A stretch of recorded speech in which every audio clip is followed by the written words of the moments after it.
ada air yang haram, ada. Air tetangganya yang diambil dengan cara mencuri itu kan haram. Jadi itu tidak perlu diijtihadi. Karena yang satu airnya sendiri, yang satu airnya tetangga.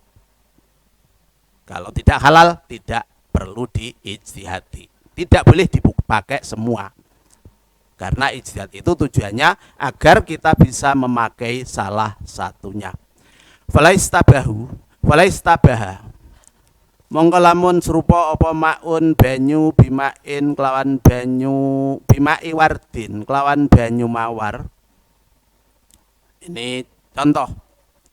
Jadi permasalahan tadi harus mustabihaini, harus menyerupai antara air yang suci dengan air yang tidak suci. Walaistabaha mengkalaman serupa apa maun banyu bimai wardin kelawan banyu mawar. Autohirun utawa banyu kang sang suci binajisil aini kelawan najis ain. Falajtihada mongko ora ana jinise ijtihad iku maujud. Jadi tidak boleh ini ijtihad. Bal yatawaddau balik wudu sapa man bil mai kelawan banyu wa mail wardi lan kembang mawar. Bikulin kelawan saben-saben suci, bikul lima rotin kelawan saben-saben ambalan. Ini contoh permasalahan yang tidak memenuhi syarat yang pertama. Yang pertama tadi harus mustabihaini aslin fit tadhiri. Tapi ini yang tidak suci. Misalnya apabila ada persamaan air mutlak dengan airnya kembang mawar. Jadi bunga mawar yang dimasukkan ke dalam air, kemudian airnya berubah, baunya menjadi wangi. Tapi lama-kelamaan airnya menjadi tidak wangi. Itu tetap dinamakan ma'u wardin.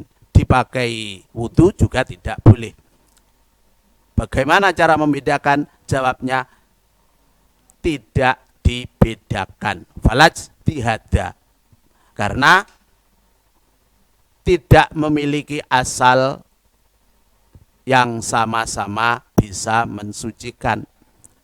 Air mutlak bisa mensucikan, tapi air mawar asalnya tetap tidak mensucikan. Terus penyelesaiannya bagaimana? Karena air mawar itu tidak najis. Jawabannya bal yatawaddau bil ma'i wa ma'il wardi. Jadi kedua-duanya kita gunakan untuk berwudu. Jadi salah satunya pasti sah. Jadi bukuli marotin. Dalam prakteknya ada beberapa cara sesuai dengan penjelasan ulama yang berbeda-beda. Misalnya ada yang menyebutkan cara berwudu dengan air yang tidak bisa diijtihadi ini. Pertama memakai salah satu air. Kemudian wudu lagi dengan memakai salah satu air yang lain. Jadi misalnya wadah A itu air mutlak, wadah B air mawar, kita gunakan air mawar dulu misalnya, atau air mutlak dulu. Karena kita tidak mengetahui yang air mutlak mana, air yang mawar yang mana. Kalau keterangan yang lebih agak sulit, ini ada cara menggunakannya. Kedua tangan ini kita isi dengan air, kita basahi dengan air mawar yang satu, dan yang satu dengan air mutlak. Kemudian kita niat. Pada saat niat, itu kedua tangan kita basuhkan ke muka. Karena ketentuan niat itu harus pada saat membasuh muka. Berarti kedua air antara air mawar dan air mutlak itu sama-sama diusapkan ke wajah. Itu ada yang seperti itu. Dan selanjutnya bisa bergantian karena tidak harus bersama-sama dengan niat. Apa yang kita teruskan air A, jadi setelah wajahnya kita basuh yang pertama dengan niat tadi, kita teruskan dengan tempat yang di A atau tempat yang B, yang penting bergantian. Jadi sama-sama digunakan untuk berwudu. Yang paling penting, yang pertama tadi pada saat niat, airnya harus sudah dibasuhkan ke wajah. Karena kalau airnya belum dibasuhkan ke wajah, kita niat, itu bukan niat, namanya qasdun. Jadi menyengaja akan melakukan wudu. Jadi beda. Nawa itu langsung airnya sudah dibasuhkan ke wajah. Kalau contoh yang kedua, binajisil aini, air memiliki keserupaan dengan najis ain, misalnya kencingnya kambing, sama-sama bening, dicium juga enggak bau, sama. Bagaimana? Ini juga tidak harus ijtihad, karena yang satu aslun fit tathir, yang satu tidak aslun fit tathir, tidak bisa digunakan untuk bersuci. Bagaimana? Dibuang. Jadi beda penyelesaiannya dengan air mutlak dengan air mawar. Kalau yang satu suci, yang satu najis, penyelesaiannya harus dibuang, harus. Tidak boleh ditinggalkan gitu saja, enggak boleh. Jadi harus dibuang. Apakah yang dibuang yang satu atau yang dibuang kedua-duanya? Kemudian orangnya bertayamum. Karena syarat tayamum harus tidak ada air yang suci yang bisa digunakan untuk bersuci. Itu syaratnya, makanya harus dibuang tadi. Dan beres kalau dibuang, tidak ada air, tayamum. Saniha utawi kaping pindune surut iku ayakuna yen to ana iku lil alamati kedue tetenger fihi ing dalem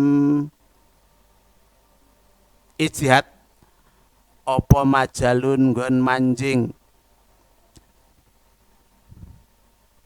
Syarat yang kedua ini adalah bagi orang yang berijtihad harus ada jalan melakukan ijtihad yang berupa tanda-tanda yang ada pada perkara yang diijtihadi. Jadi ada jalan majalun yang berupa alamat tanda. Itu syarat. Berarti kalau tidak ada tanda sama sekali, ya tidak bisa diijtihadi karena tidak ada majalunnya, tidak ada tempat, tidak ada celah untuk berijtihad, syaratnya kurang. Itu syarat yang kedua, ada tanda-tandanya. Fala juzu mengrawenang opo al ijtihadu ijtihad illa bi alamatin angin kelawan alamat.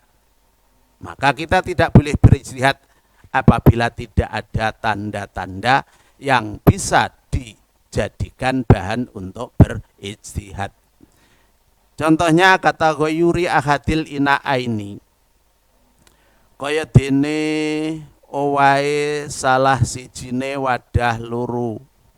Ini contoh juga, contoh tanda-tanda yang bisa digunakan untuk berijtihad. Misalnya wadah A masih tetap utuh, masih tegak berdiri. Tempat yang B sudah miring. Berarti kita bisa membayangkan, oh ini yang miring sudah digunakan. Berarti sudah tidak mutlak lagi. Itu contohnya seperti itu. Jadi ada tanda-tanda yang mengarahkan kita untuk pemilihan salah satu air. Wanaksihi lan kurangi ahad. Ini contoh lagi, alamat. Contoh alamat, contoh tanda. Airnya berkurang dilihat. Tadi semuanya penuh, yang satu berkurang. Oh, berarti yang berkurang itu yang kemungkinan menjadi najis. Watirobihi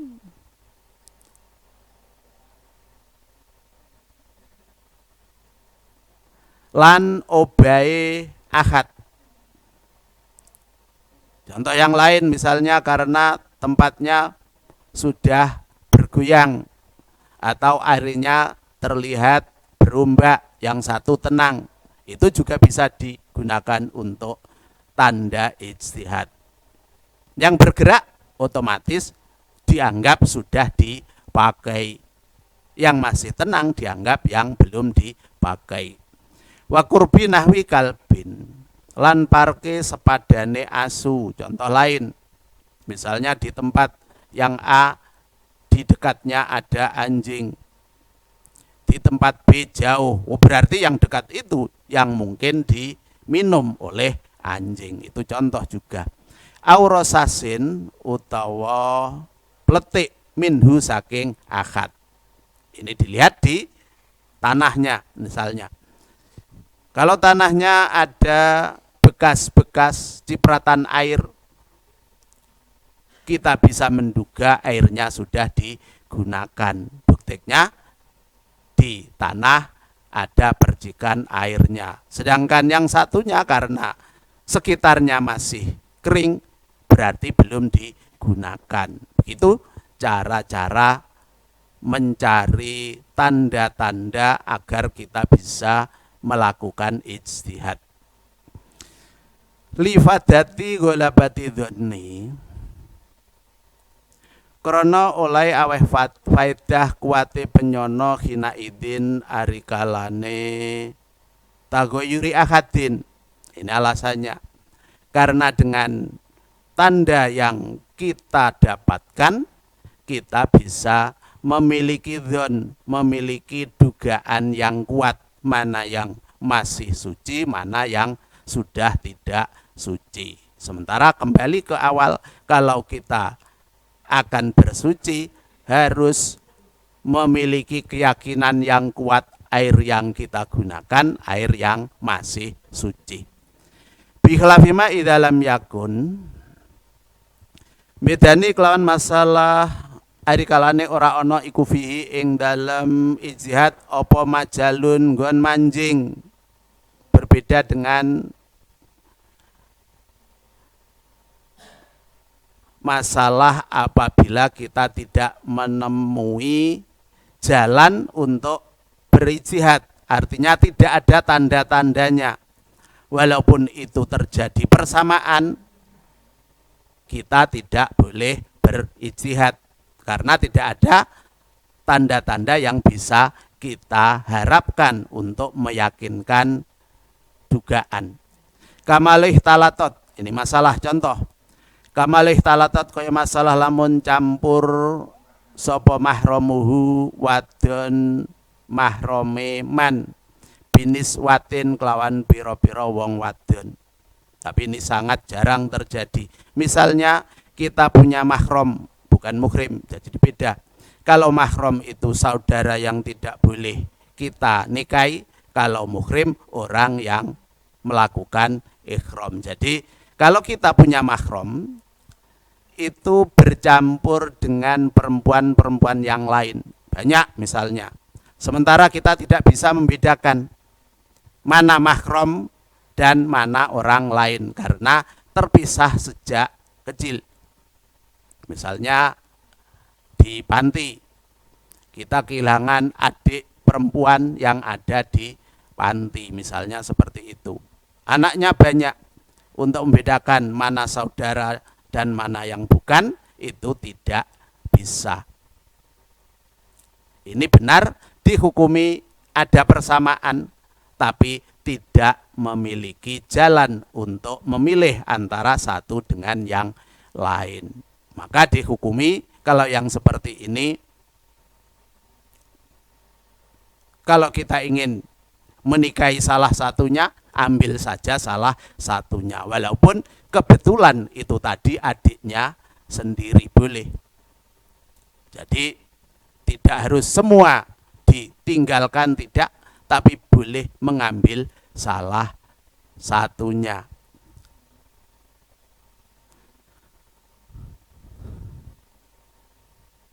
Itu contoh kalau kita